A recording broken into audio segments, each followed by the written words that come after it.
have Good Mr. morning. Pickens, if you don't mind leading the pledge. Father, we thank you for how you have been with us and you continue to be with us. We thank you for the privilege to open these meetings with prayer. We thank you for this leadership seeking you in the beginning of the monthly meetings. We lift up to you the Putnam County leadership team. We ask for your guidance and direction. We pray for united efforts in moving our community forward. We pray for the agenda set before them today. Please give an assurance of what would please you and what would benefit those who live and work in Putnam County. In Jesus' name, amen. Amen. Join me in the Pledge of Allegiance. I pledge allegiance to the flag of the United States of America and to the republic for which it stands, one nation, under God, indivisible, with liberty and justice for all. Welcome, everyone. And I'd like to pay attention to Mr. Bobby Payne, who's in our audience. Thank you, Mr. Bobby, for being here. I'd like to move ahead, guys, and for the approval of the minutes. Mr. Chairman, I move approval of the minutes of March 13th, February 13th. Do we have a second? I'll second. All right. All in favor, say aye. Aye. All right. What's approval of amendments? And then we're going to move to our proclamation of Tobacco-Free Florida Week. And I didn't see Miss Mary. Yeah. There she is.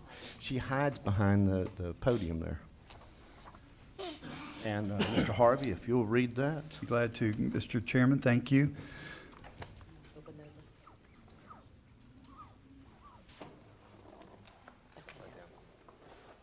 Mr. Chairman, Putnam County Proclamation 2018 Tobacco-Free Florida Week 2018. Whereas while smoking in Florida is low overall, there are geographic and demographic inequalities across the state. And where Tobacco-Free Florida is a statewide campaign dedicated to identifying innovative solutions in order to achieve health equality across Florida and help reduce tobacco use among desperate groups, diverse groups, something in that. Okay, especially in rural areas and certain subpopulations. And whereas tobacco control programs can work toward health equality by focusing efforts on decreasing the prevalence of tobacco use and secondhand smoke exposure and improving access to tobacco control resources among populations experiencing greater tobacco-related health and economic burdens.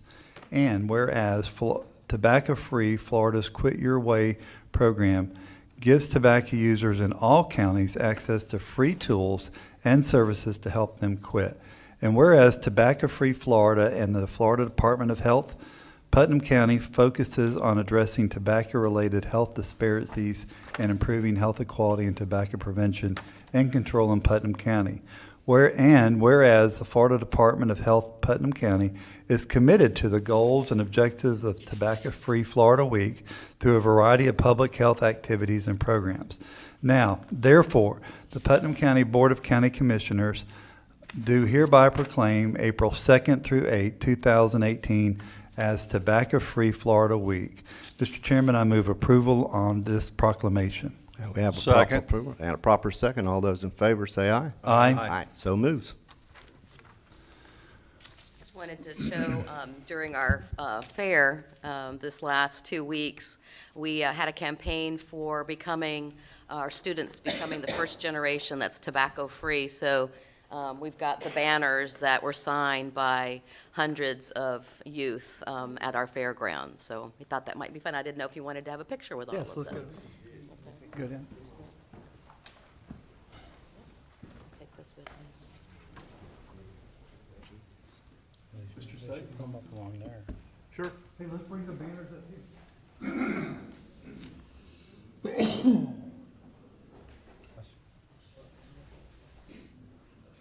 you go.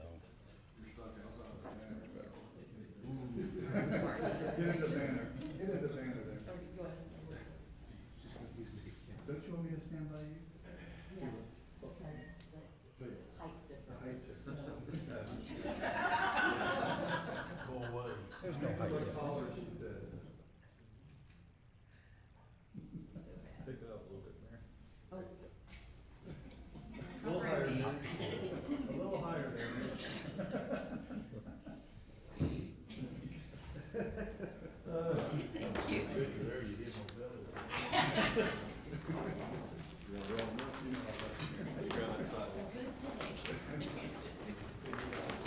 Okay,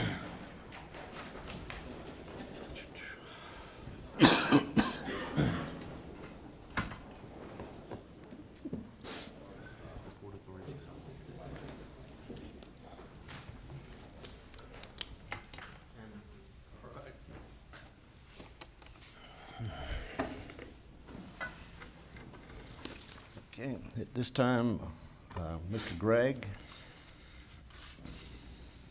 are you going to come up alone? You're going to bring your group with you? Okay, this is our Declaration for Community Awareness of Combating Drug and Alcohol Addiction. Other terms is called U-Turn. It's a great program. And with that, Mr. Turner is going to read the proclamation. Mr. Chairman, declaring April 2018 as the month for community awareness and unity in combating drug, alcohol addiction in Putnam County, Florida.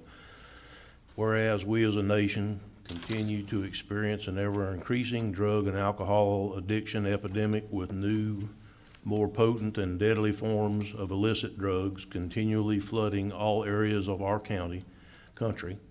And whereas addicts continually devise new ruses to obtain prescription drugs to feed their addiction, and whereas the devastating consequences drug and alcohol addiction have on our families, communities, crime statistics, healthcare system, and our nation affect every person, and whereas the saddest consequences, drug and or alcohol addiction is the #1 deaths as a result of accidental drug overdoses, especially those of a young age.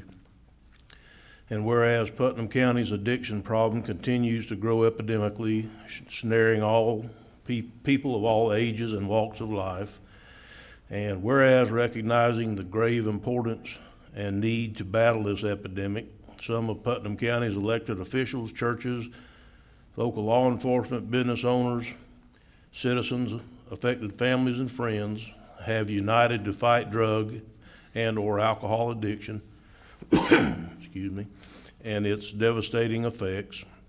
Now therefore be it proclaimed by the Putnam County Board of County Commissioners on the 27th day of March that April 2018 is hereby declared as community-wide anti-drug and alcohol abuse addiction awareness and combat month.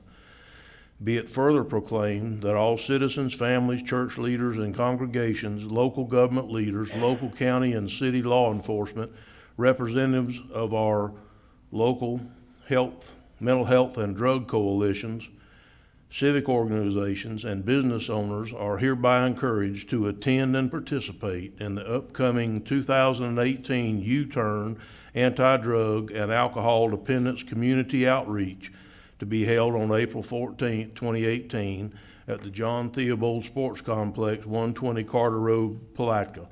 Done, ordered, and proclaimed this 27th day of March 2018. Mr. Chairman, I move this proclamation. Okay. Have a proper Second. proper second. All those in favor say aye. Aye. Okay, so moves.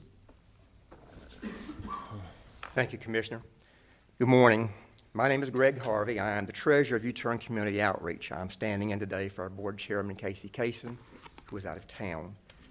We're here for this proclamation declaring April as the month for community awareness and unity in combating drug and alcohol addiction in Putnam County. With me are some of our many volunteers without whom this event we're about to put on would not be able to take place. I'm going to give you a brief history about U-Turn. U-Turn is an anti-drug and alcohol addiction outreach that originated at Southside Baptist Church through a personal experience, was held at the church in 2011 and 2012, then in 2013 evolved into U-Turn Community Outreach and became a community-wide event. It was held that year at Riverfront Park and again in 2014. 2015, we relocated the event to the John Theobald Sports Complex. The event was held there again in 16 and 17. We'll be home the event again this year. We'd like to express our thanks and appreciate the staff and employees of the Parks and Recreation Department who have been very helpful and accommodating for us in this event.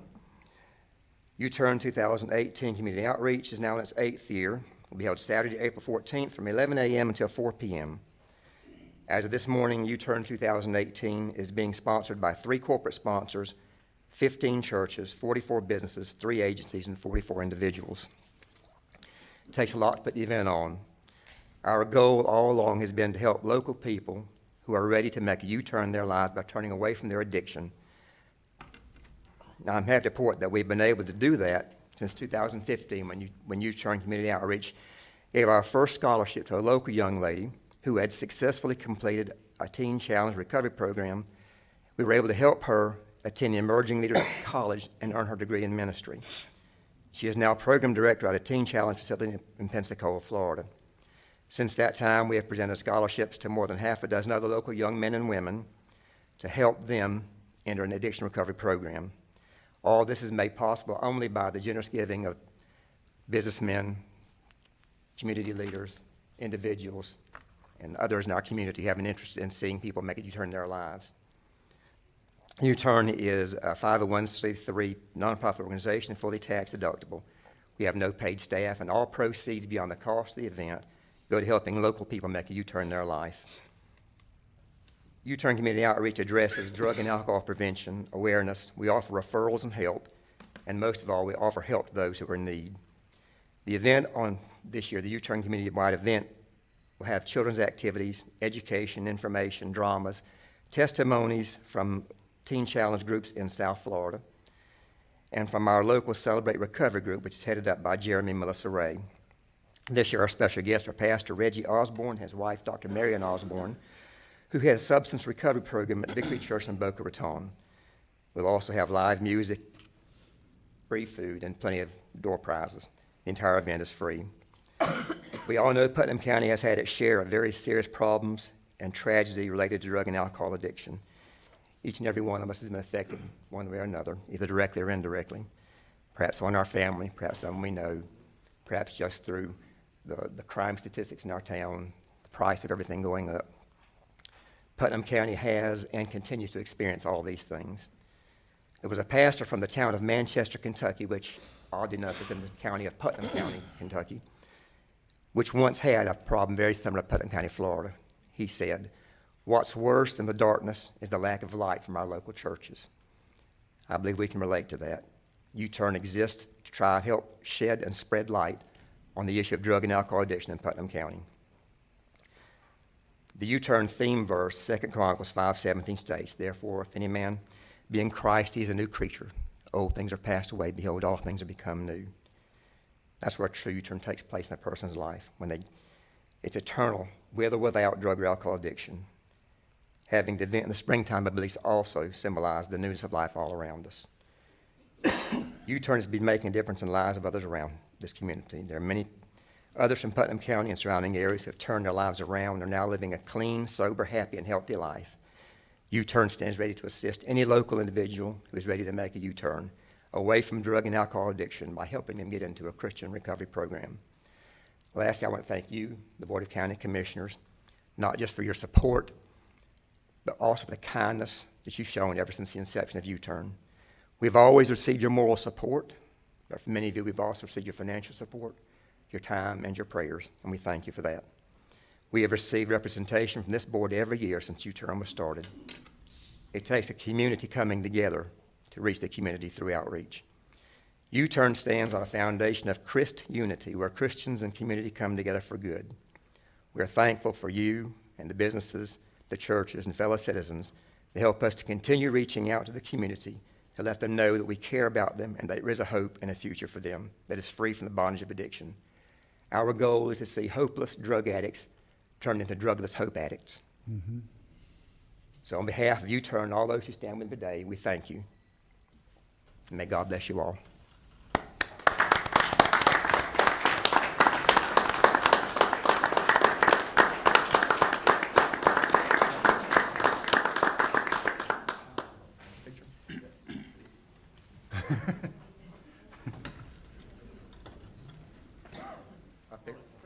You want to get a picture? Okay. Mr. Harvey, I have to tell you, we had heavy persuasion from a former employee standing beside you to participate in this program. I chose not to introduce him. I figured that would be a little unnecessary. He needs no introduction.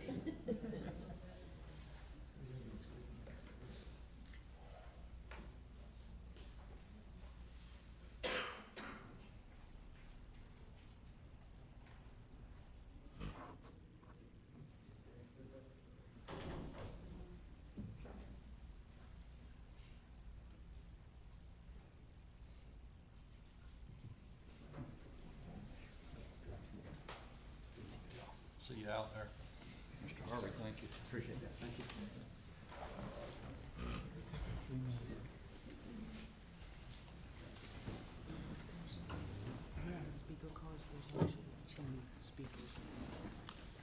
Oh, okay. All right, thank you very much.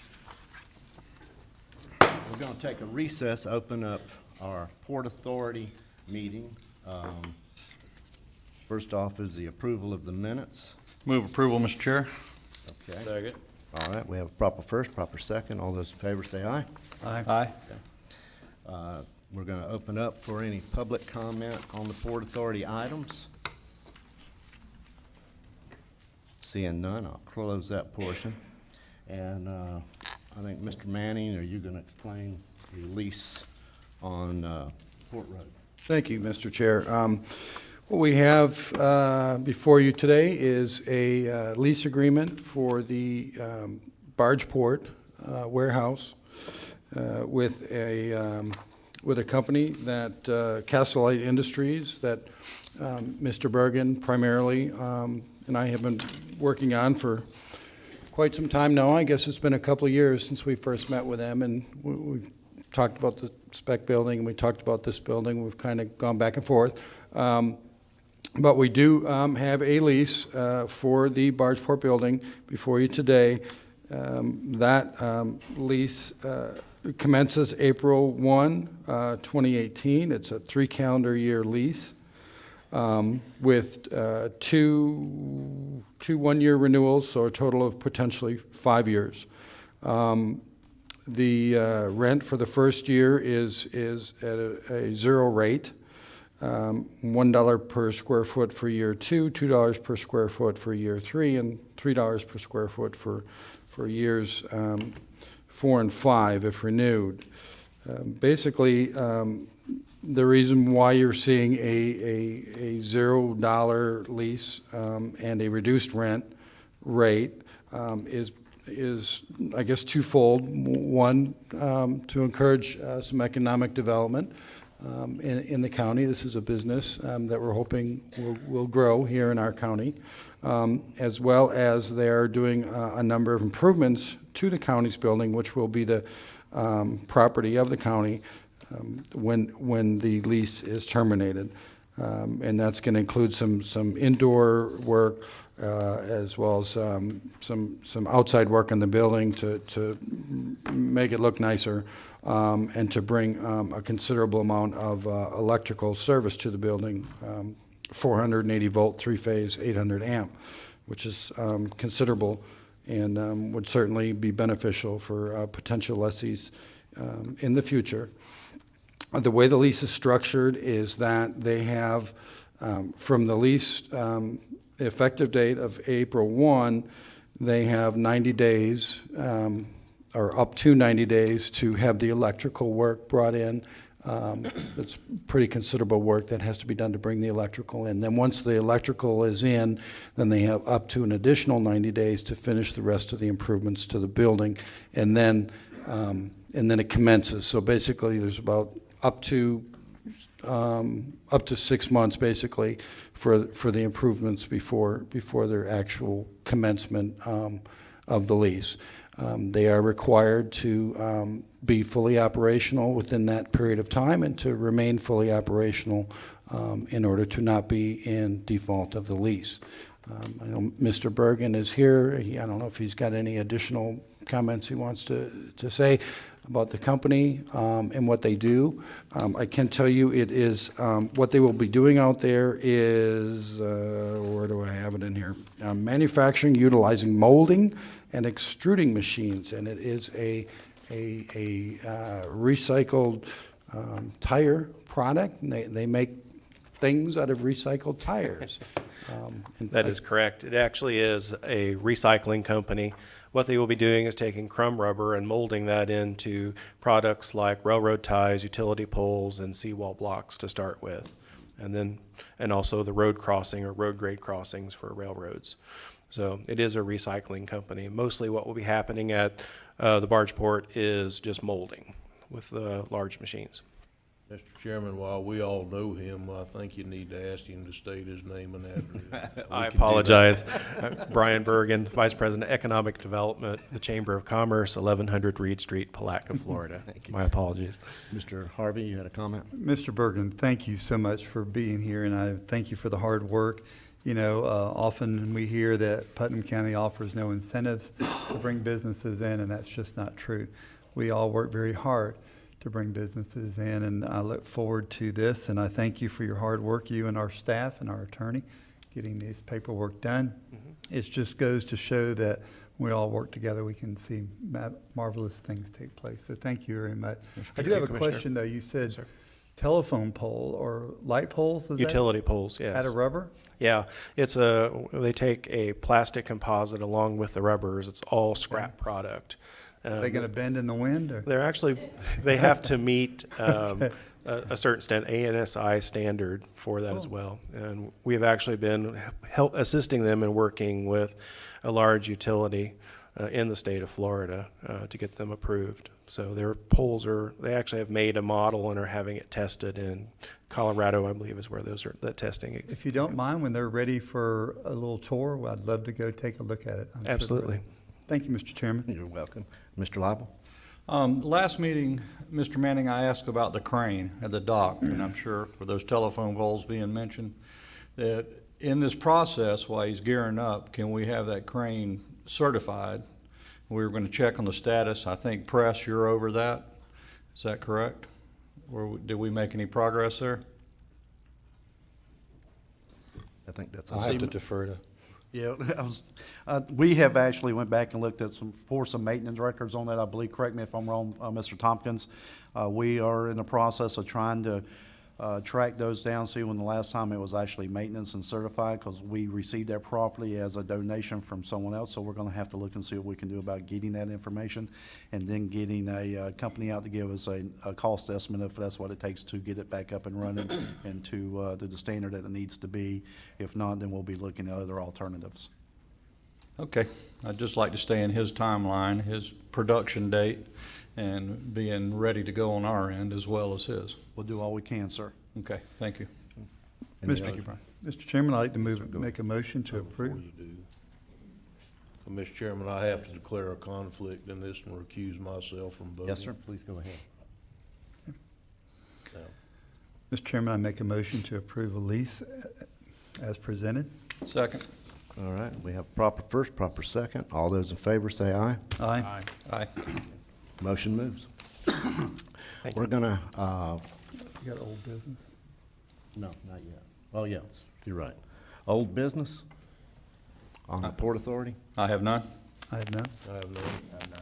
Okay, in that case, we will close the Port Authority, and we're also gonna take a 3-minute recess. We have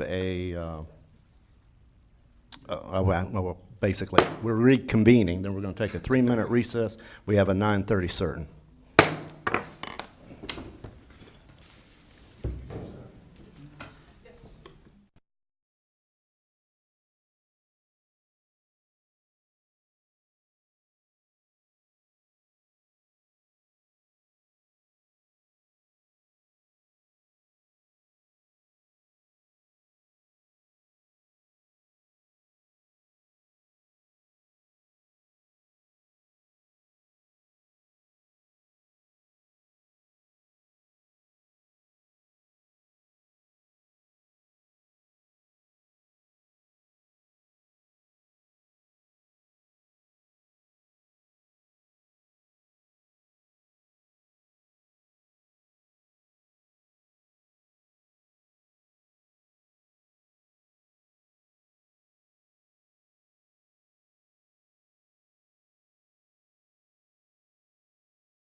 And we're going to move to our legal part.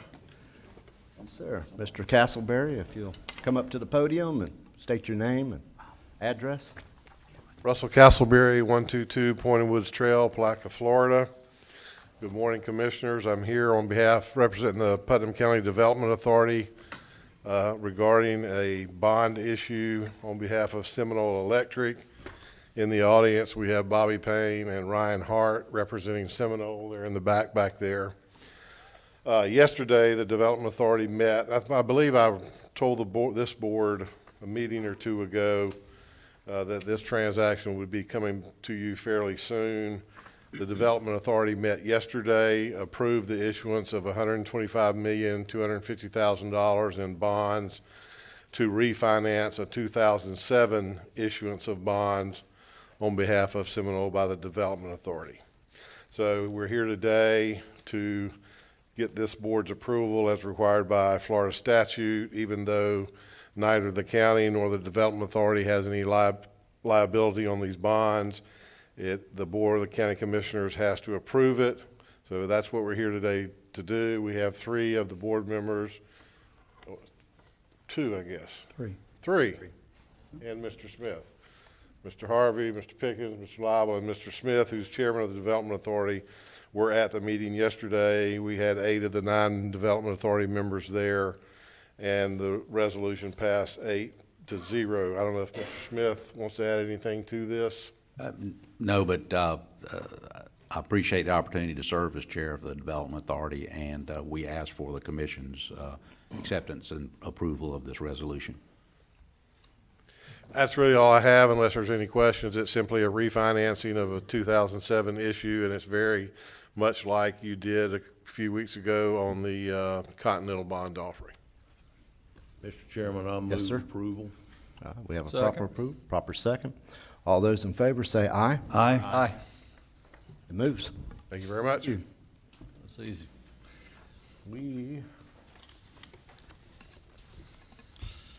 Okay, we will now move to public comment. I have cards up here, and it looks like these 3 are on animal control.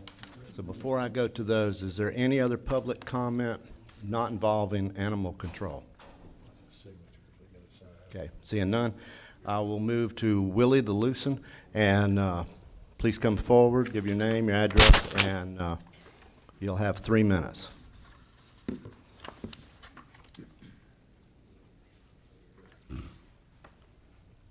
Good morning. Willie Thalosen, 129 East Cowpen Lake Point Road, Hawthorne, 32640. So a group of us came and talked to y'all 2 weeks ago about animal control issues. And I was, need to speak closer? Is that better? Mm-hmm. So as you may remember, I was viciously attacked by some dogs in the neighborhood, 3 dogs. On February 24th. And we're still really frustrated. Why isn't animal control enforcing the county's ordinances? I've asked animal control, the officer, the department head, Mr. Suggs. Still have not got an answer why the county isn't enforcing its animal control ordinances. What they're doing currently is monitoring our neighborhood instead of removing these vicious dogs from the neighborhood. So the county's resources are being used to have animal control drive through our neighborhood, sit at the bus stop, watching the bus stop every day, instead of freeing up their resources to enforce their animal control ordinances all over the county. There's 3 vicious dogs in our neighborhood that should have been removed according to the county ordinance. And I can read it if you'd like. You have a little over a minute left, Okay. so if you can do it. So I'll just paraphrase it. The ordinance states that if a dog viciously attacks and it has not been deemed dangerous, the dog shall be immediately confiscated, impounded, and euthanized after 10 days. I was viciously attacked by 3 dogs, and these dogs are still in our neighborhood. Animal control has done nothing to try to prevent these dogs from harming others. According to your codes, all they're doing is monitoring our neighborhood. These dogs can get loose any time of day. Your ordinance says they shall be impounded. They haven't been. And this isn't their first offense. The first time they attacked, they weren't investigated. There was just a bite report. After that first time, according to your ordinances, they should have been investigated and most likely been deemed dangerous. And on the second attack, they would have been immediately impounded and euthanized. So the county is not enforcing its ordinances. We beg you to enforce them. I know you're working on stricter ordinance or whatever, but no matter how strict your ordinances are, if they're not being enforced, they're not going to work. So please, I don't know what you can do. We'll keep coming back, asking, begging. I'm going to meet with Mr. Suggs next week and go over the ordinances, and hopefully he can explain why or why not the ordinance is being enforced. I just want to read a quote from Your a time friend's is up. letter. Okay. You could have Karen read it if you would like. Okay. Ms. Karen Newman, Thanks for your time. please give your name and your address.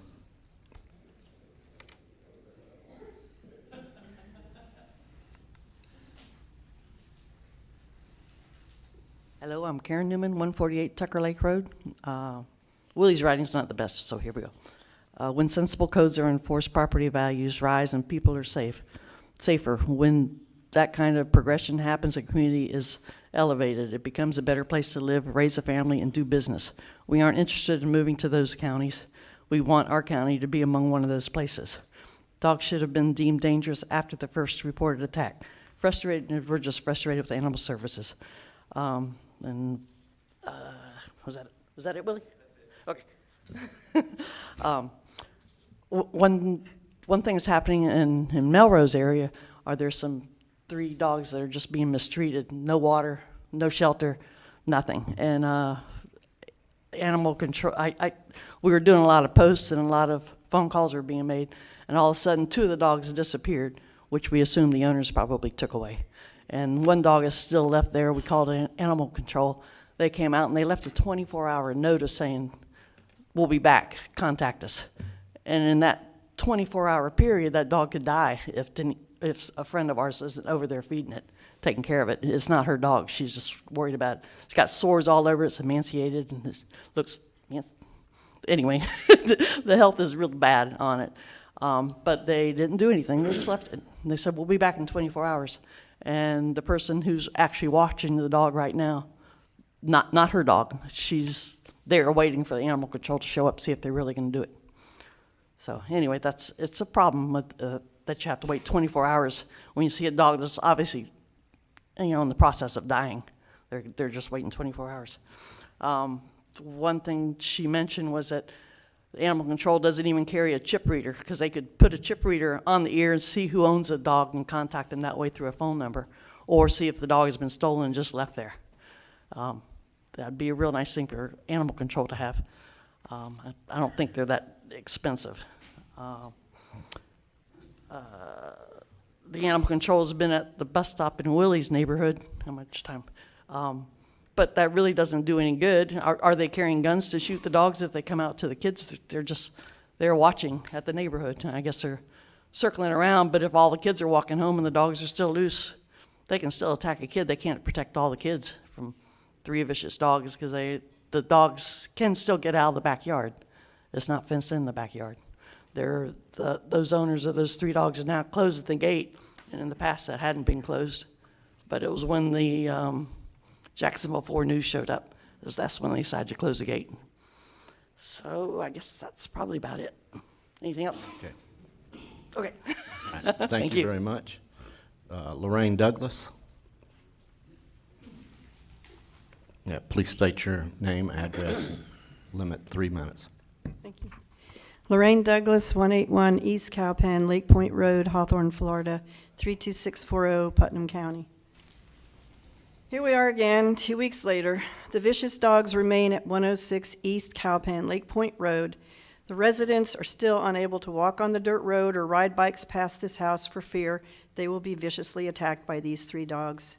The owners have closed their gate, as you heard, and strung various disgusting plastic pieces, moss, straw mats, etc. on the chain link fence, so we are unable to see the dogs or know if they are loose in the yard.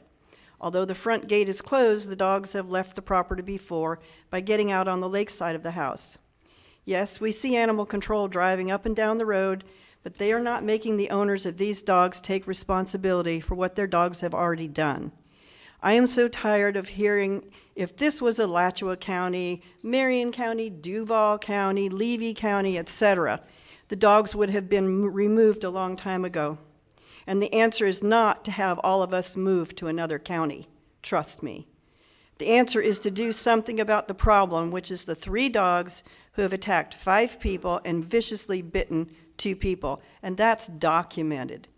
What is it going to take for the elected officials in Putnam County and the departments they oversee to take some action, not so much on any and all dogs that live in the neighborhood, but these specific 3 dogs who are guilty of being vicious? Please remove these dogs from our neighborhood. We would also like to have a copy of the report from the animal behaviorist who assessed these dogs. I believe we have a right to know what that report says as residents of Putnam County and residents of Cowpen Lake Point Road. Thank you, and please hear us. We're not going to go away. We live in fear, and I do not believe that is how you want your Putnam County residents to live. We need your help, and we are counting on all of you. Thank you. Thank you. Thank you very much. I'm going to just reiterate, anytime you have a problem, complaint, animals, or whatever it is, please do not hesitate to call in. It doesn't always happen to get resolved real quick, but please call it in. If we don't know, we can't even do anything about it. Mr. Suggs, did you want to comment on anything?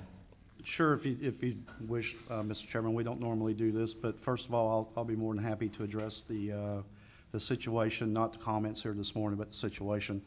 As you're aware, we've been informed of a situation out there at the Cowpen Lake area.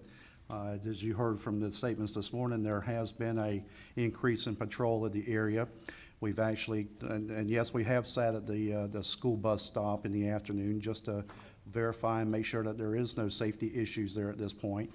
I personally rode that community myself last week and spoke to some of the residents. I also videotaped the entire route through the neighborhood. There was one dog that I found that was not within a contained area or on a leash, but the owner was with it. We had a conversation about that as well. So, we're doing what we can to process that situation. I'm not going to comment this morning on the merits of the case that's in front of us today. I don't think that's appropriate. But I will tell you that staff is working diligently to do the things we can do to protect our citizens of Putnam County, and in this area in particular because of the issue that we have pending today. So there's things that are being done that are behind the scenes. We've also tried to hold other meetings. Our animal control subcommittee that was working on the ordinance was meeting last week when it got to a point to where it was not productive, so we had to shut down the meeting and move forward on other items. But once again, we're going to continue doing what we're supposed to be doing. We are meeting with the subcommittee and we are working on upgrading our ordinances. We are doing the things to put measures in place that will protect our community and our citizens from these issues. However, as I rode through that community, there was probably as many gates that were on properties that were open as they were gates that were shut. And so, we'll do all we can, and we'll continue to improve our service and customer relations and the things that we can control here. And that's where we're at with the matter. Yeah, I knew that you had been going in there. Mr. Manning? If I could just mention that the reason why our ordinance and state statutes require that and full investigation be done before animals be seized is to ensure that due process is given to the owners of those animals. I know it may be frustrating for some folks, but we do need to do that. Yes, sir. Any other comment? Mr. Powell? Good morning, Kevin Powell, Interim Director, Planning and Development Services. Just want to touch base on Mr. Crosby's report that was requested. We're still waiting on that. Mr. Crosby did have a death in the family, so this is the reason that the report is delayed. So I just want to go ahead and put that out where we are with that report. Mr. Chairman, Mr. Powell, you sent that out to an email like last week or the week before that there was a death in the family, and that report would be coming when that time was right, didn't you? That would have been forwarded from Lisa or from Okay. Bob. So, but I did just want to put that out there so everybody knows that that's what's going on with the report. And as soon as we get that report, we'll make it available to you. Absolutely. Thank you. Thank you. Thank Mr. you Chairman, very much. Yes, sir, Mr. Lyman. if I could, Mr. Manning, as far as Florida state statutes versus our local ordinance, does it supersede our local ordinance, and do they not parallel each other?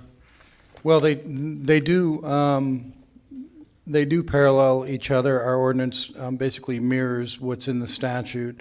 I mean, I'd have to look at the verbiage precisely, but I'm quite sure that it does. The state statute does allow for us to be,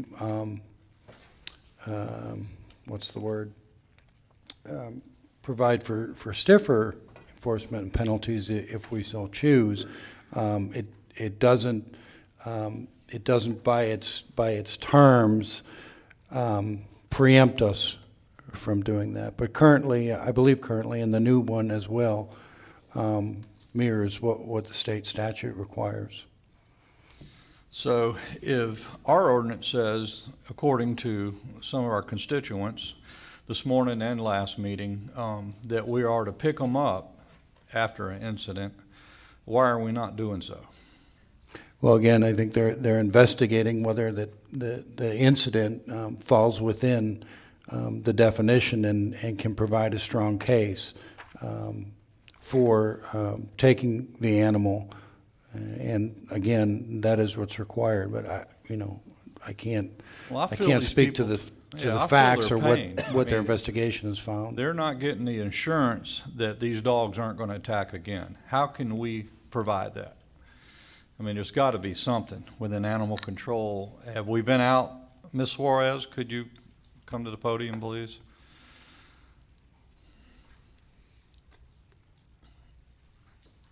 My question is just one, how do we know they can't get out again? They've been out multiple times. I know you have told me that the owners made repairs to a fence, but assure us, tell us, where we're going with this. Yes, sir. They've also not only made repairs to the fence, but we've also been out there. I personally have been out there at least 3 times last week, in the morning and in the afternoon. Staff has been out there. Bob occasionally takes his lunch out there and sits out there on that same road. They've also checked up with the property owner to make sure she's doing what she's supposed to be doing. So we are patrolling that area more frequent than any of the other areas, which is making us fall back behind on other cases, but we're making sure that this is being taken care of as well. And has our behavioralist guy indicated any time frame that we'll get this report? I just sent him an email again this morning. I'm not sure, he's not answering the phone. I'm not sure what's going on. I know it was his sister that passed away. Mr. Manning, can we move forward without his report? Again, I'll leave that to Lisa as the investigators.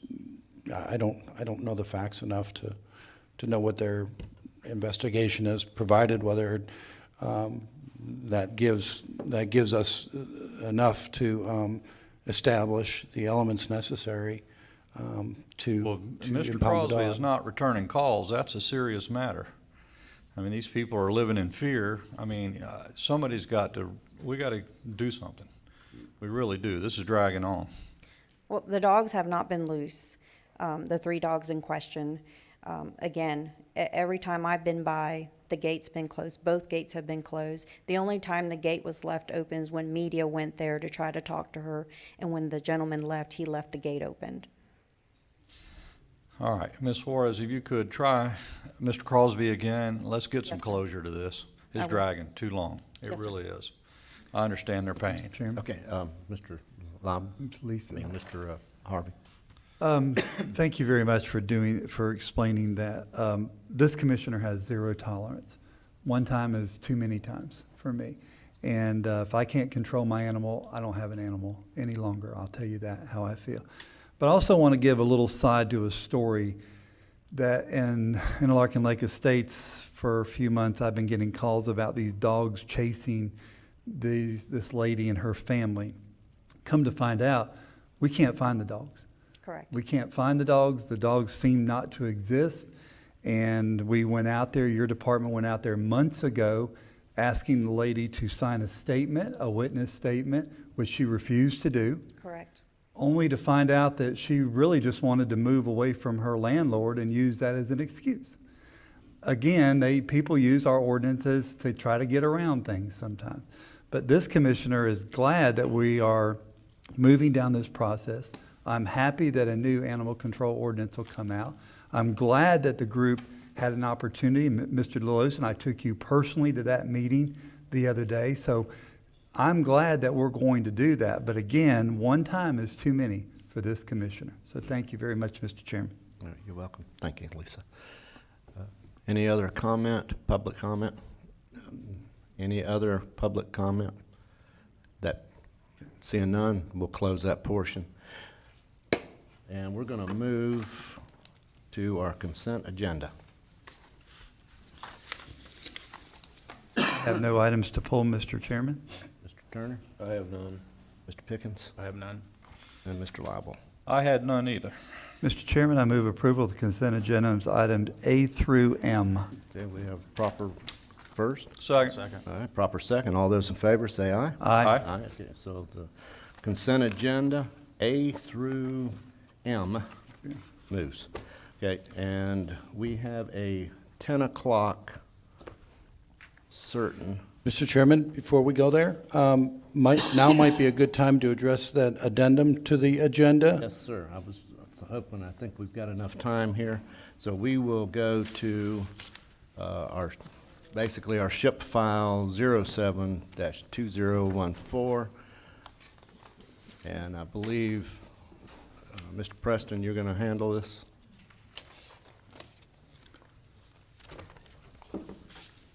Mr. Teeple. I mean, Mr. Teeple. My mistake. My That's right. mistake. Brian Teeple, 100 Festival Park Avenue, Jacksonville, Florida, here as your ship administrator.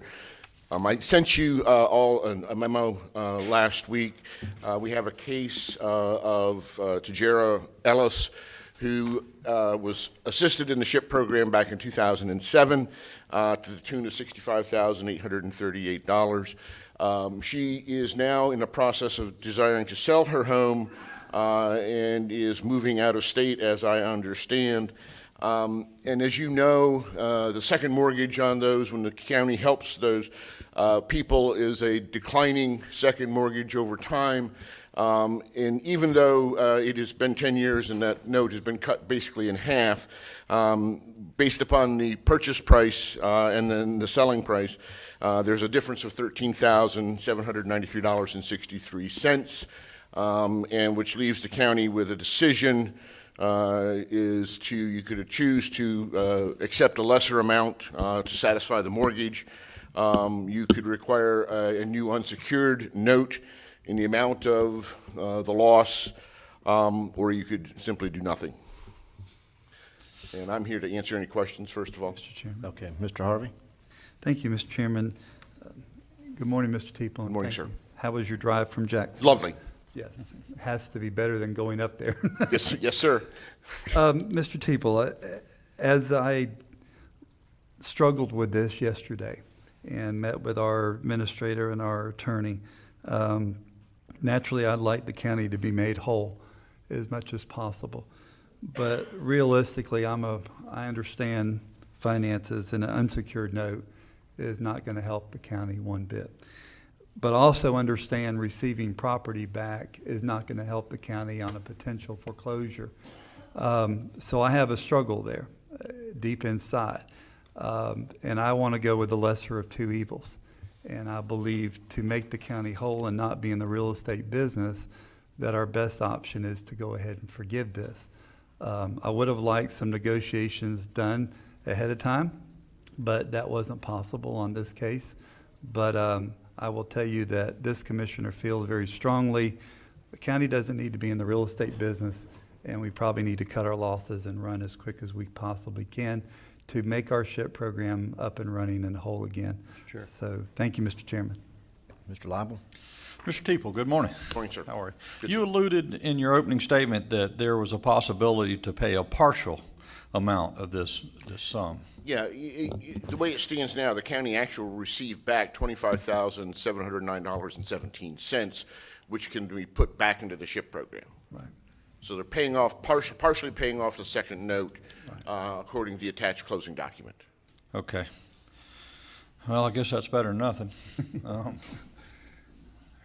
Any other choices here? You know, I want to give a shout out to Tia Atkinson, who this only came to my attention Thursday or Friday of last week, and Tia really went above and beyond to help me understand what was going on and provide me with numbers and everything. And so, What was her suggestion? her suggestion was the three options that I've laid out for you today. Very good. She's a tough one. I'll go with it. I've heard that. All right. Well, I know she vetted it backwards and forwards, Yes. so. Oh, yes, sir. We're left with nothing to do here.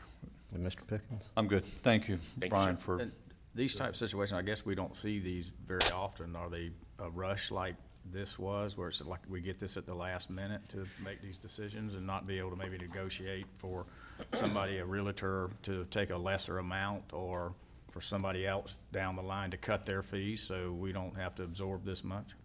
Again, we don't have these kind of situations very often.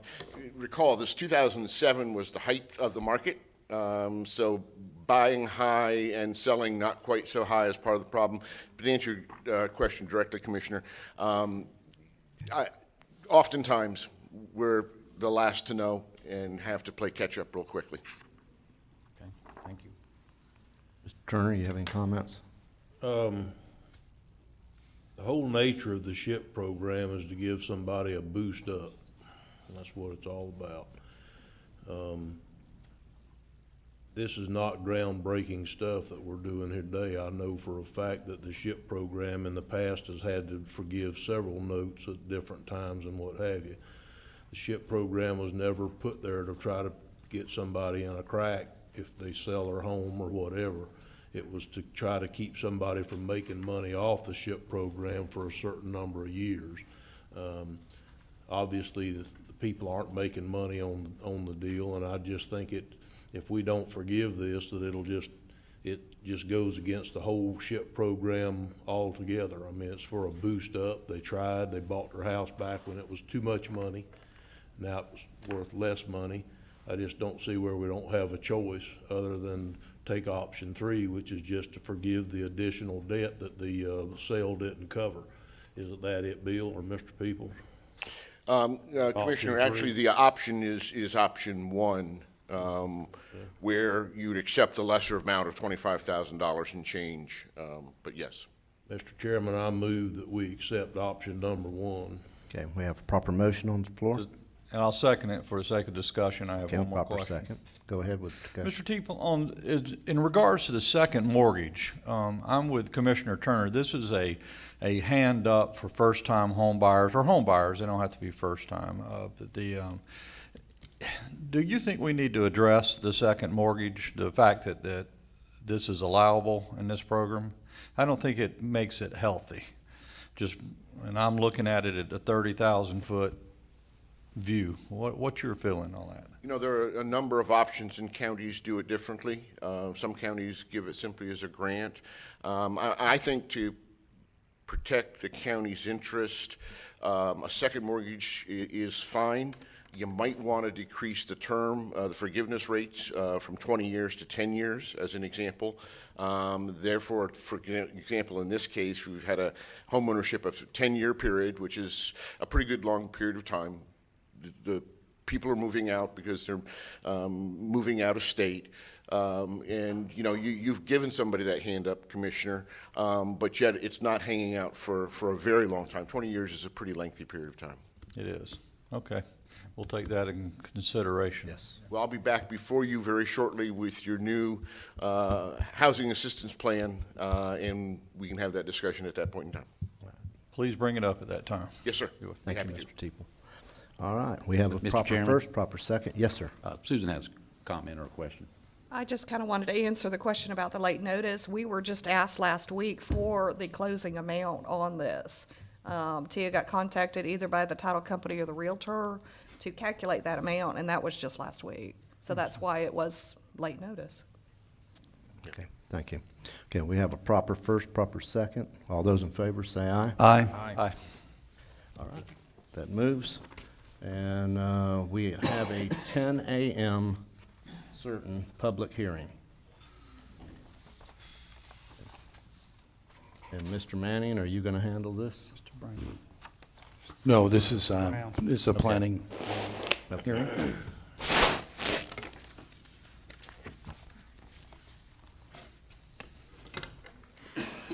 Mr. Chairman, for proper state order, do we need to do an ex parte communication, or is this just a transmittal only? This is transmittal only, and it is a legislative function, so it is not quasi-judicial. Thank you, sir. Thank you, Mr. Chairman. Thank you.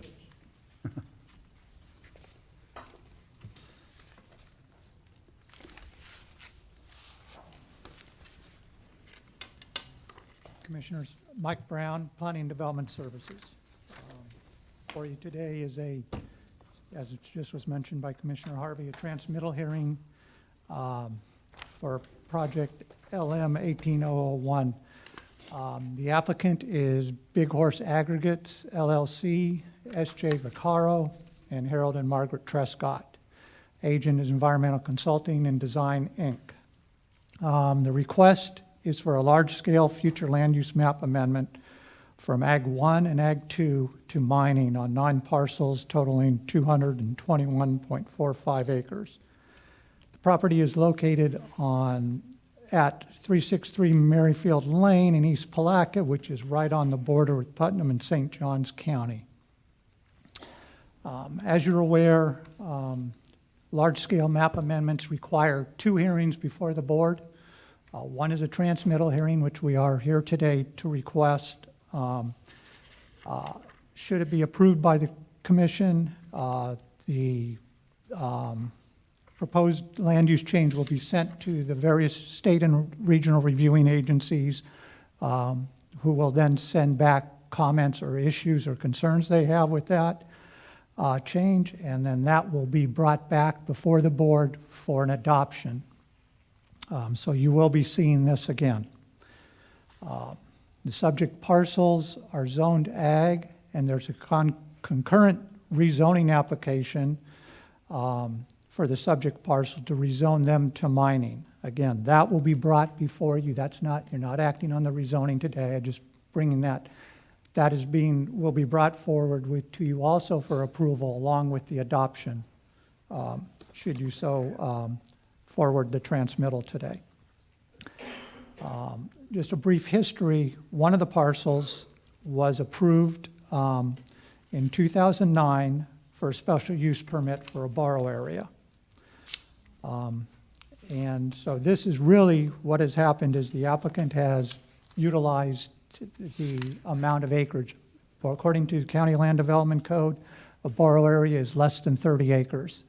They've reached that amount and want to expand, so they've triggered the threshold to become a mine. Section 302031 of the Land Development Code sets forth supplemental regulations for mining activities in the county. One of those is that mining operations shall only be allowed where both the mining future land use and mining zoning districts are in place. It requires a master mining plan permit. That's a little different than anything else we have in the code. That permit is actually a permit that will be approved by the board, U5. It will come to you for approval. My hope, and I can't promise it, but my hope is that it will all be done, the zoning, land use change, and the permit will all come before you at the same hearing. So you'll have to deal with that. That's going to be staff's goal to do that. It requires a phasing schedule and, of course, a reclamation plan. This is real quickly, just to go over what's required as part of the submittals for the master mining plan permit. we'll get the maps, there's environmental assessments will be submitted, geotechnical reports, archaeological, historic assessments, traffic studies, conceptual reclamation plan, and a bond surety or surety to guarantee the reclamation. Here's an aerial of it, of the proposed properties outlined in green. You can see the existing borrow area. Just to the east in St. Johns County is a mine of the same type by East Coast Aggregate, which is really, and they're tied with Big Horse Group. There's a financial tie to it. But you can see what it looks like. Here's a future land use map. Again, A1 and A2 are the future land use designations for the mining area. This is what the proposed future land use will look like should it be adopted by the county. And the current zoning is all ag. As I indicated, the existing future land uses of Ag 1 and Ag 2 do not allow mining activities. That's the reason for the request for the amendment. And again, under the mining land use category, activities that are permitted shall include the appropriate use, which is mining, reclamation, and protection of areas for the extraction of minerals and other extractable resources. Agricultural uses are permitted. Community facilities type 1, 2, and 3 are permitted. And it also allows activity-based and resource-based recreational uses. As I indicated earlier, the expansion of the existing borrow area to mining operation is really what triggers this. Again, the new acreage will be over 30 acres, and thus it's a mine. Access to the site is via Merrifield Lane, which connects to Wildwood Lane, and then provides access to State Road 207. The initial projections for employment would be 15 employees at the site, and then there would be the continuation of the daily truck loads resulting from the mining activity. In 2008, there was a roadway dedication agreement between Putnam County and Westwind Contracting for the dedication of Wildwood Lane to Putnam County. Part of that dedication agreement requires Westwind to maintain Wildwood Lane until it is paved and gives Westwood access for mining activities. And Westwind is also tied with Big Horse and East Coast Aggregate. The drainage system that will be designed for the mine, it will be retain both the 15-year 24-hour and 100-year 24-hour storm events, which meets both the Putnam County concurrency requirements and FDEP requirements.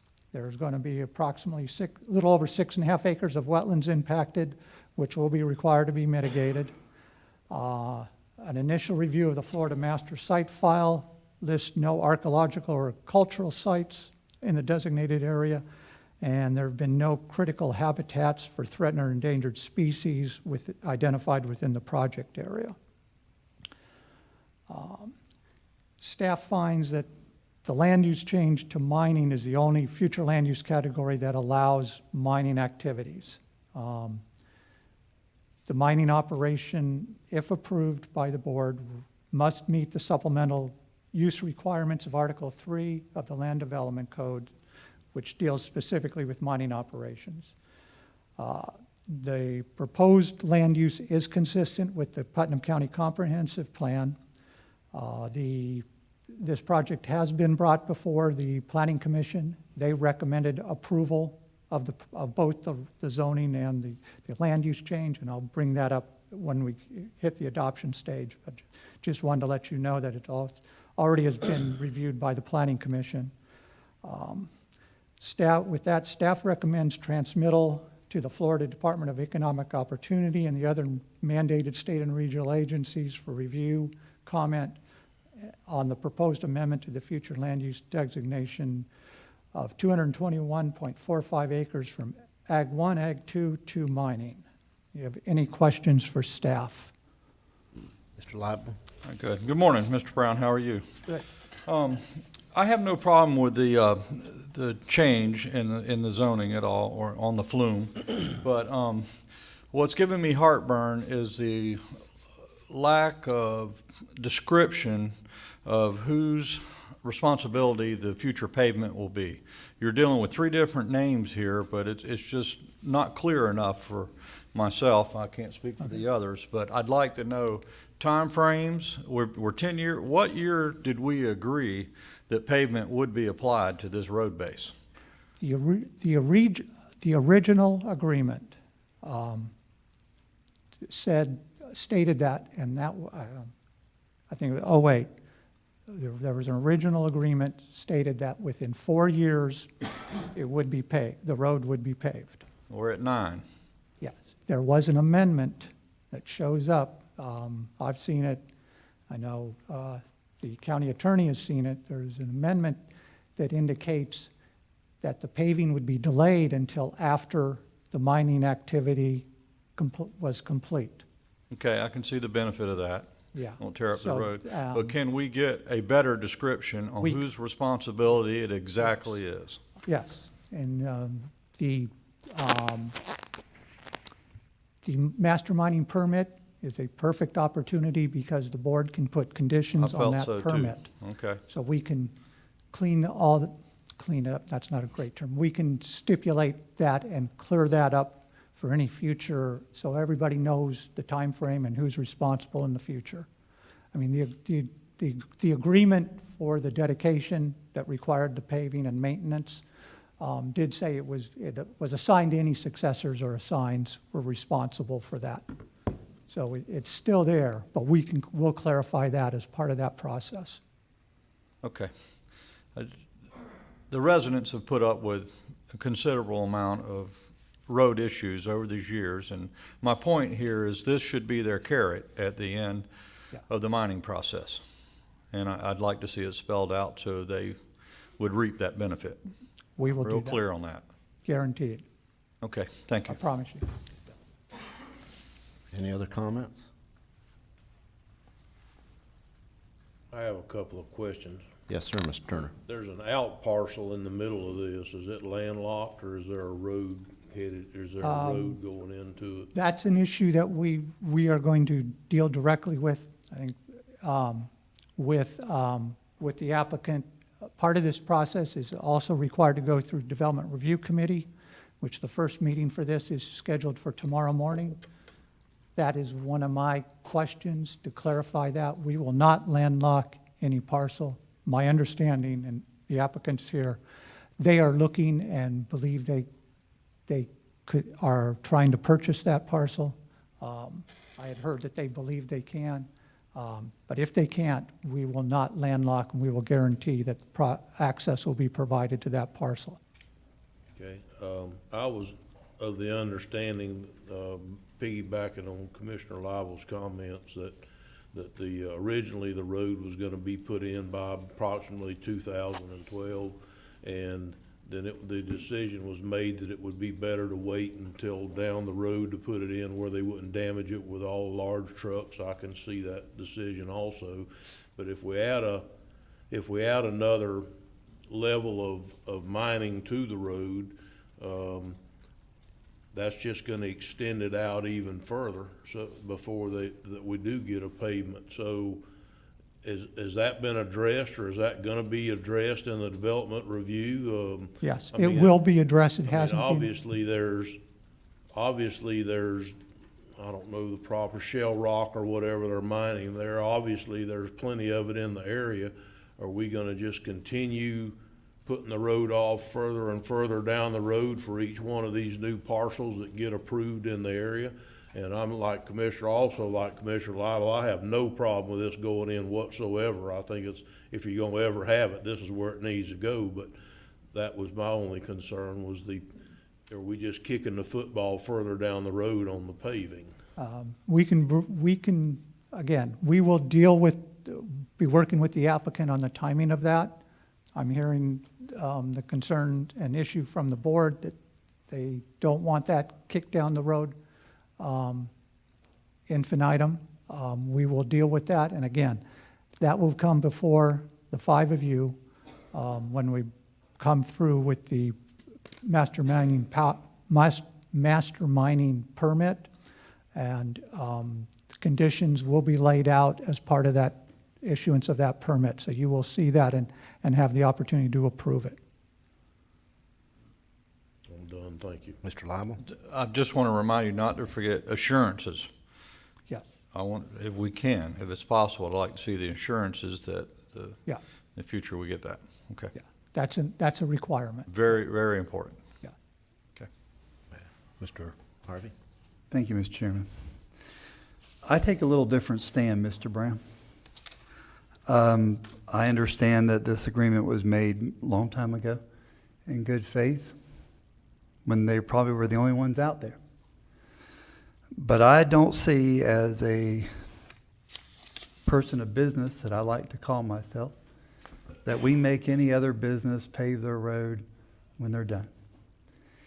I see that we encourage businesses to partner with us, but I've yet to see us force a business to do something like that. I will go along with the board. I just wanted to state my opinion on how I feel today. Thank you, Mr. Chairman. Mr. Manning? If I might, thank you, Mr. Chair. 2 comments, one of a legal nature, one not of a legal nature. I'll start with the not legal nature. I think one consideration you might all want to think about as far as the paving goes. Once the road becomes paved, then maintenance of it does become the county's responsibility. So something to consider if there's going to be continued mining operations and heavy truck traffic on the paved road. Now, on the legal issue, talking about the landlock, this action today, if you agree to transmit, does not create a landlocked situation. This is just a change in the flume. So obviously, Development Services will continue to address that. But I just want to let you all know for the record that what's being requested here doesn't create a landlocked situation. That may or may not have already occurred in the chain of title and the way these properties are purchased and whether easements were reserved and all that. I don't know the answer to that, but that's all. Mr. Chairman? Yes, sir, Mr. Turner. The thing is, though, if we move it forward, and like I said, I have no problem with that, and knowing there's a piece of property in the middle of it, then we just need to make sure that at some point it's addressed if they don't own it, because this isn't like they're gonna clear around it and leave the trees standing on it. They're gonna dig a lake around it. And so I guess it could be the island out in the middle, but you'd need a boat to get to it if you owned it. Well, yeah. So at some point, it does need to be addressed that they either, if they don't own it, that. But they may have. My point is that they may, when the person purchased that property in the middle, they may have gotten an access easement, or we don't know. That's a private matter. Okay, thank you. Okay, because this is definitely going to come back to us again. Yes, yeah. Again, this is only transmittal. There's no approvals. It will come back to the board. Okay, so we do not need to vote on this. We need need to to vote vote. on Mr. Chairman, I move we transmitting. transmit. Second. Okay. But All right. there's, We have a proper first, a proper second. All those in favor? Aye. Aye. Okay. Thank you. All right, that'll close our 10 a.m. certain, and Actually, it was public hearing, so we need any public comment if there is any. you're right. Okay, any public comment? Please come. Wait a minute. Point of procedure here. We've already voted on this. We need to rescind these votes and start over again if we're going to reopen this. Well, am I correct? is this the applicant? Yes, it is the applicant. I mean, I think you're okay. Let's The hold off applicant till after we give have his our public presentation, and if you all feel that you need to revote based upon anything you've heard, you could certainly do that. Thank you. Yes. State your name and your address. Carl Salafrio, 2401 Northeast 18th Terrace, Gainesville. I'm owner applicant, one of the owners, and also an engineer, environmental engineer. I just want to address two things that came up during the discussion. One was the out parcel. Since we put the application in, we've been working with the owners of the out parcel. They're from Iowa. It's an older couple. We've been able to strike a deal with them, and they've sold the property to us. So the out parcel is no longer an issue. Second issue is the West Wind versus East Coast versus Big Horse, to explain a little bit about how that all occurred. West Wind was the original company that mined the site on the Putnam County, on the St. Johns County part of the line. 5, 6, 7 years ago, they sold to us the West Wind operation, which is now East Coast Aggregates. East Coast Aggregates and Big Horse Aggregates then merged. So it's essentially one company. So the agreement, the road agreement, has now transferred from West Wind to East Coast, i.e. Big Horse. So we are responsible for the road. And just for the record, we maintain the road now. We have very good relations with the property owners. We grade the road, put water on the road when needed. So we don't have any issues with our neighbors at this point, just to let y'all know. Also, John Williams, our operations manager, is here. He'd like to say a few words about the continuation of that agreement as we move forward. So if there's anything else from me, I do have a presentation, but it's pretty much been covered. If you want me to bring the presentation up, I have no problem talking about it. Commissioners, okay, good. Okay. Thank you. Mr. Williams is here, just wants to say a few words. Yes, please, have him come forward. No. No. That rotating head says no.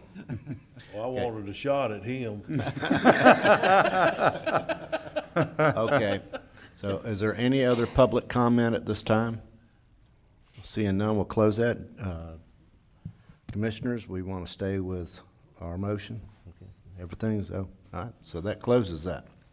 My motion's still good, yes, sir. All right. All right, we will actually move to Clerk of Courts. Thank you, Mr. Chairman. I have no items other than to remind folks that we will be hosting a Passport Day on April 14th. That's a Saturday for anyone that would like to come apply for a passport that's not able to visit our customer service center during the week. We'll be open from 9 to 2. All they need to do is show up with a passport photo that you can get from one of the local passport photo vendors like CVS, Walgreens, or others. So we'll be open on the April the 14th for Passport Day. Thank you, sir. Okay, thank you very much. All right, appointments, Mr. Turner? Did we get hold of Aaron? Okay. Aaron Fortner's was having to leave the Better Place Plan Committee because she moved into my district. My representative in my district resigned. I would like to appoint Aaron Fortner to replace Tina Arrett for the remainder of that term. Okay. I have none, sir. I have Mr. none. Pickens? I do. On District 2 representative with interest in the fishing industry, I have Mr. Tim Donahue. And I have his information, Amanda, that I can get to you. Okay. Remember, we decided that we're not going off districts. Okay, thank you. On this. And with that being said, if I still have the floor, I would like to see that same rule apply to the Better Place Plan Oversight Committee, so Commissioner Turner cannot steal my representative again. I think that like it myself. feels good to cool. We would have to change the ordinance. That's correct. Well, I'm halfway serious about it. No, We I'm changed the serious, ordinance too. for the Fishing Fund Advisory Committee. People that have this kind of interest, they're far and few between. And you know how hard it is to get good qualified people onto these. I think we'd serve ourselves better if we had, an accountant or two that's retired that would serve on this, and they might be from the same district, but they're still going to hold themselves to a very professional level. I think we'll get a good product out of it, but I'm here to hear what y'all have to say about it. Mr. Chairman, may I mention? Thank you. Mr. Lible, I agree with you. I think maybe these districts were set up when it was single-member district, and that was important at the time, but now that we run countywide, we represent the county as an entirety, we should be looking outside of our district. I'm having a hard time in some of my district to find people who really want to serve. I am too. So I would love to come to your I had area. the fishing fund open for 2 years. Campaign a little bit harder for some of your. Until we changed it, then I got somebody like that, right out of your district. Thank you. Well, see? Stole someone from me. If I might just jump in, as far as the Better Place Plan Committee, that one's a little different from some of the other committees in that. That was actually established by the ordinance that was voted on in referendum. It was, and wasn't it? so I don't believe that could actually be changed without It's it kind of a going for another safeguard. referendum. Mm-hmm. Yeah. All right. Without a vote, yeah. You got me this time, Terry. I'm sure you'll pay me back. You got it. All right. Any other appointments? All right, good. None? We'll close that. We'll go to our county administrator, Mr. Suggs. Yes, sir. Not a whole lot of comment today. I'm sure we'll have some this afternoon, but one thing that we're working on is, as we do here, we have our employees of the quarter and our employee of the year and things of that nature. One thing I'd like to see is, get started and start recognizing staff, not only for the job that they do for you commissioners and for our public and our community, but also recognize them for being part of this staff and this organization. And so what I'd like to do starting in April, with the last meeting of April, is start recognizing those employees that's been here 5, 10, 15, 20, and so on years. And I think it's a lot of institutional knowledge and hard work and effort that they put in for us. So I'd like to take the opportunity and do it. And when I say that, what I'd like to do is have all the elected officials, our constitutional officers and the county commissioners and those department heads who have staff to be recognized, to form what I like to call a receiving line. So when their names are called out, they get to walk down and be thanked and congratulated by the folks that they serve. And it's another opportunity for us to take to recognize our staff and tell them how much we appreciate them. And I'd like the opportunity to, I'm not asking for permission, but I am sort of asking for consensus of the board to allow us to do more things to recognize our staff whenever possible. I agree. So, and that's my comments. Thank you. Mr. Manning? Just briefly, and Mr. Smith might want to chime in, but we closed on the purchase of the building yesterday, the old Clark building downtown. It went very smoothly, and I just want to thank actually Kenny Downs for all his hard work on that. Really bringing that to fruition and helping it to go very smoothly. And at this point, I know they're going to be working hard to bring that building up to snuff for what they're looking to use it for. So, Well, thank you, Mr. Chairman, and thank you, Mr. Manning. Yes, Kenny Downs really did do the legwork on this. Actually, this process started well over 2 years ago when Mr. Clark was in failing health and knew of the need, particularly for the state's attorney, and that's really what this is targeted to provide better office facilities for the state's attorney. As most of you know, they currently reside on the first floor of the courthouse, and every few years we have a rain event that, because that's below grade, that we then have to move people and rehabilitate and dry out and do those things. And the reality is that's a building that was built in 1906, and we're going to experience those periodically. But with the acquisition of this building, we will also be able to relocate the guardian ad litem folks who reside in the building where our recording and customer service center area is. And since we've moved the customer service center back last July over into that building, it's a little tight for everyone, but this will give us a chance to renovate the Clark building and the Hancock building, who really were together, move the state's attorney's office into the Clark building, and to move the guardian ad litem folks into the spot that was previously the Hancock building. therefore freeing up space that we can then turn around and provide better customer service to the customers. And if you will remember, the purpose of that was so that folks that need to interact with the court or the clerk's office that don't need to be going to an actual court event can do this outside of the security envelope, which makes it much easier, much quicker for them. Parking's a little easier over on that side of the parking lot. So really it's a kind of a win for three different entities, and we're excited about that. The initial work has been done on it. The title work was done, came back clean. The environmental assessment was done, came back mostly clean. Just a couple of things that we can do to mitigate any issues that might reside with that building.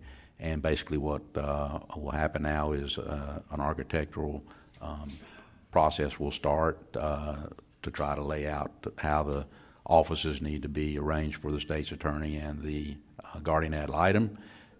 Then that will go out to bid, and we will certainly be working with Melissa on all that process to hire a contractor. Mr. Downs has agreed to continue to kind of monitor that on behalf of the county, not doing the work, but just to monitor that and make sure that we're getting a really good product. So we're kind of excited about it. We also want to recognize that those are historic buildings, and we want to do everything we can to maintain the historic flavor and use of those buildings.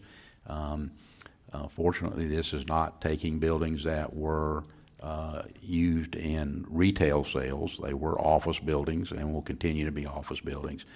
So we had conversations with the city of Palatka to let them know of our plans early on, and they agreed that that was the right use for those buildings and didn't have any opposition, and were a partner in our decision to move forward with that. So it's a good project. Mr. Downs and I talked about this yesterday, and what we want to do is to give you periodic updates on the progress of that. And as we move forward through that, we think it's probably about a year's worth of work. We have identified funding sources currently available to us in various forms of funds that we have. So we won't be seeking any additional general fund dollars to make this happen. We've already really figured out how to make this work with existing revenue. So it's just a good project all the way around, and we're excited about it. And I know the state's attorneys are also appreciative of that, and we've had conversations with the state attorney, R.J. Larissa, in this process all along, so he's certainly supporting it. So thank you, Mr. Manning, and thank you, commissioners, for making that happen. Thank you. Any That's other it. comment? All right. Mr. Lible? Mr. Chair, before, I just want to make sure that we remember we have a 6 o'clock meeting tonight with the City Commission. And so for those items that are on the agenda tonight, I'm only going to ask that the staff that has involvement with those items be here tonight, and not the full department heads. So just want to let you know that. So if you have any questions, you might want to get with them throughout the day today before that meeting. But we're not going to insist that they be here tonight. I think it's, it's imperative that we have those that are involved, but only those. Okay. I didn't see anybody get up and cheer. That's because they enjoy being here. They love service, and they love their county administrator. They were disappointed, weren't they? It seemed to be disappointed.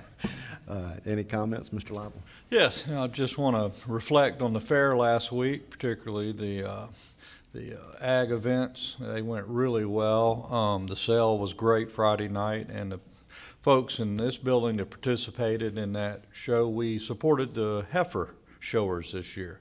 They're not, they're subsidized by the Fair Authority, but it doesn't cover their true costs. So that's what we did with our monies this year. And I think it was good. It's never been done before, so they were very surprised. And there were plenty of buyers for the swine and the steer, so everybody got compensated. I'd like to wish everybody a good Friday, this Friday. I think our offices are closed, aren't they, yes, Mr. Suggs? And happy Easter, and thank you. That's it. Mr. Pickens? Okay, yeah, I'd like to wish everybody a happy Easter, and a couple of other items, not this weekend, but the following weekend is the 40th annual Catfish Festival sponsored by the Crescent City Rotary Club.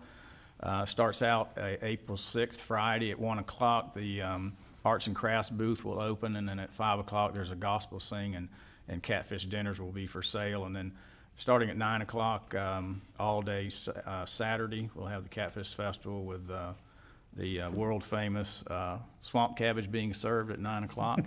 And if any of y'all want to go harvest the swamp cabbage with me, I'll get with you after this meeting. We're going to cut next Wednesday, April 4th. Also, I'd like to recognize Angie Wisnot and Parks and Recreation, and just thank her for her department and actually allowing Judy Jackson, the South Putnam representative, for continuing the youth volleyball. This, I believe, is the third year that they've sponsored youth volleyball. Because of the high school, the gym, they're putting in a new floor. They've teamed with South Putnam Church. South Putnam Church is a church that I attend, and we purchased the old YMCA building about 2 years ago. And so we're using that facility, so they will use that facility. They have about 6 to 7 teams with 80 girls participating in this volleyball league from ages 8 to 14. Angie, I just want to thank you and Judy and all your staff for your efforts. And I'd be remiss if I didn't say anything. Today is my oldest son's 30th birthday. I know I don't look old enough to have a 30-year-old child, but Ian is 30, and he and his wife, Shanae, are expecting their first child middle of September, so Holly and I will be grandparents in September, so I just want to wish Ian a happy birthday. Thank you. Excellent. Mr. Turner? Yes, I would also like to take this opportunity to say how well I thought the fair went last week. I think it did real well. Other than the one rain night they had to shut down, but they told me it was a Monday night, and that was if they had to have one, that was the night that they would have liked to have it. So at least it worked out partly for them. I would also like to bring up an article in the newspaper last week.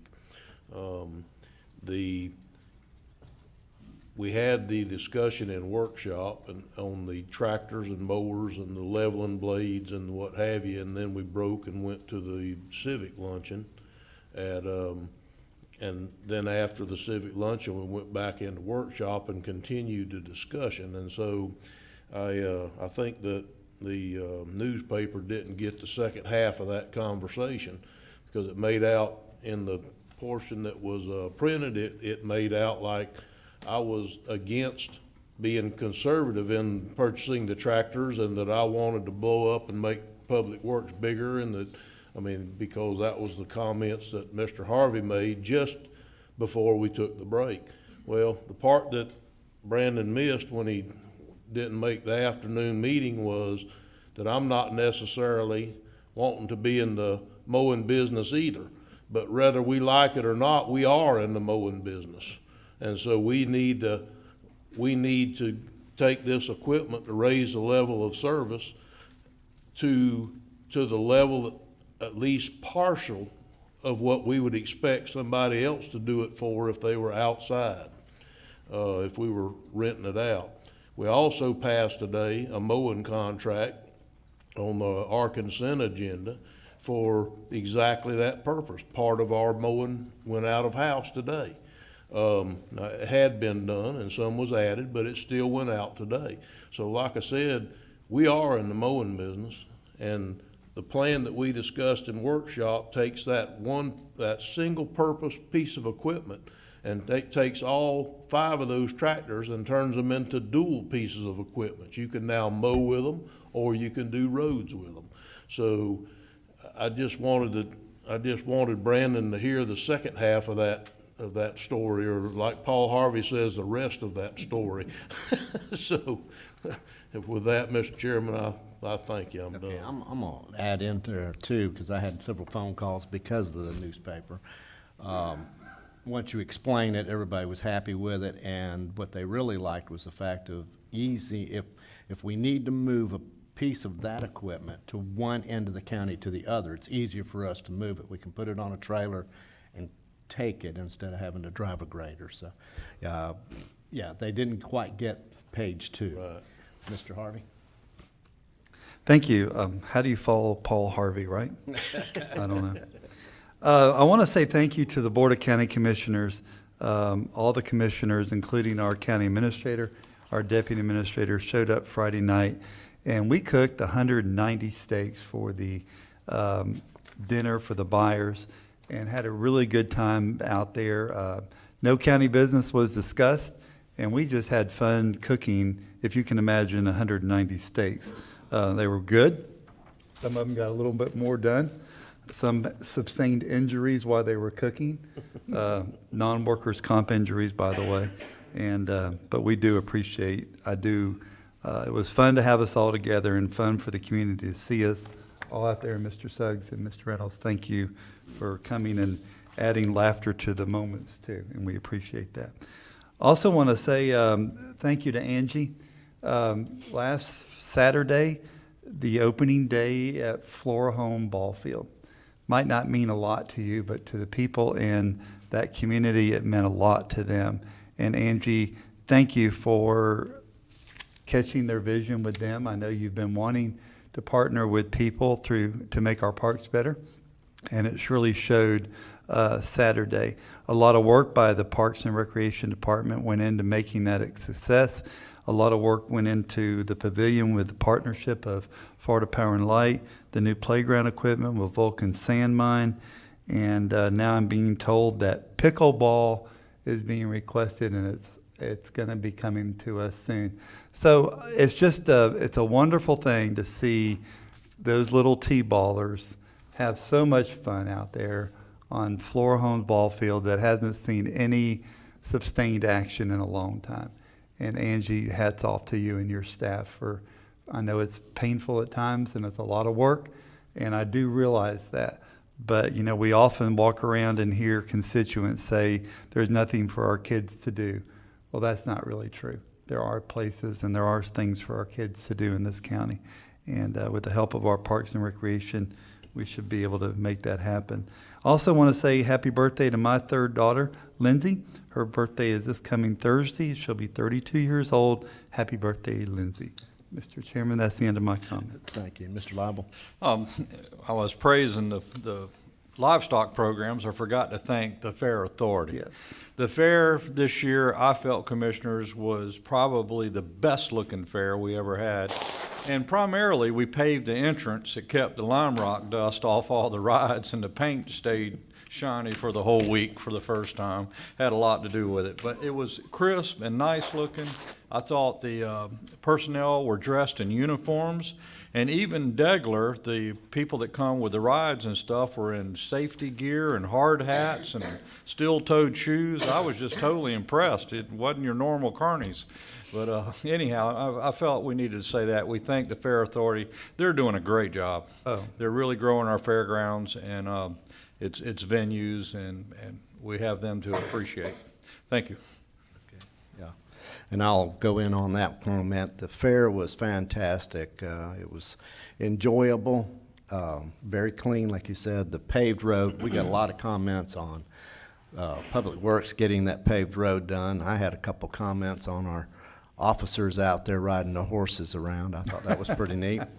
But it was great. It was great seeing people have a great time. They really, really enjoyed it. And I honestly had a great time cooking with these gentlemen. It was it was entertaining, but without any pressure. We were just cooking steaks and sampling a couple, but we basically were just having a great time. It was Mr. Chairman, I got to tell a quick story on that Yes, sir. horse. Though. I saw these two riding horses through the fairgrounds, and I saw Gator's father, Mr. Deloach, Danny Deloach, which is horse expert, the whole family. But I said, does Joe Wells know what he's doing on that horse? And Danny Deloach looked at me and said, no, but the horse does. So I had to share that with you. As I think all of us, we do love this community.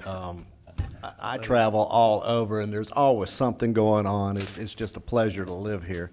And with that, I am so thankful to be up here and to represent Putnam County. I wanted to thank the staff, too. You don't get enough thanks. The people really see what you're doing. It's easy to complain about anything, but I think the rest of us are getting them, too. I get more positive remarks about what's going on with our staff and what's going on in our county. So anyway, it's good to hear. Mr. Chairman, one yes, last sir, Mr. question. Turner. I can't ask this question except in workshop or in a meeting. I understand speaking of the fairgrounds, that they've been trying for a considerable period of time to get access out the back across the railroad right-of-way, the old railroad right-of-way or whatever, to get out the back side of that, to try and help with the congestion that comes out of everybody trying to leave the fair on the other side and coming through from the parking lot actually exits out on the back side of the fairgrounds also, instead of exiting out the front.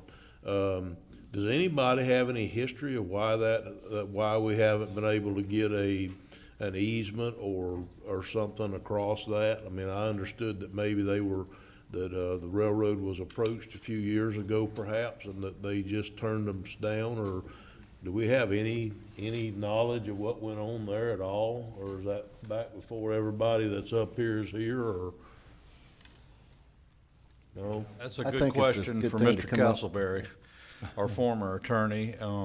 I think he did have negotiations a couple times, but I don't know what they were. Perhaps ask him, or I mean, somebody. Sure. I mean, You can do that. I mean, it would be much better if we could either redesign something to bring another road out to where the ingress is into the major parking lot, or either go across without sending them back through the fairgrounds again, back by behind the livestock buildings. And that's how you get out right now if you do it correctly. Right, no, that'd be great. I think my suggestion would be we let Mr. Cuneo from Public Works do it. His last negotiation with the railroad saved us a lot of money, didn't it, Press? Maybe that's a joke, but anyhow, he did. And Well, it may go to that. I mean, we may need Public Works to contact them, or either take a look at it and make a suggestion. I mean, that is our on-the-ground engineering department for the county, so he did a maybe- good job. At the maybe- railroad crossing at the moorings, we were looking at thousands of dollars, and he probably got it cut 80%. Yeah. It was just unreal. Well, maybe we need to have them look at it and see if that's in fact what they recommend before we go through the motions of trying to get that easement. Maybe we could get them to take a look at it and just give us their recommendation of what the proper traffic flow should be in their opinion. I agree. Okay. Do you think we could add that to our next transportation, just a small 5-minute synopsis of different scenarios? You mean next month or today? Yes, sir, next month. Yeah. Yeah. Okay. Okay. Thank you, Mr. Chairman. All right. Any other comment? This meeting's adjourned.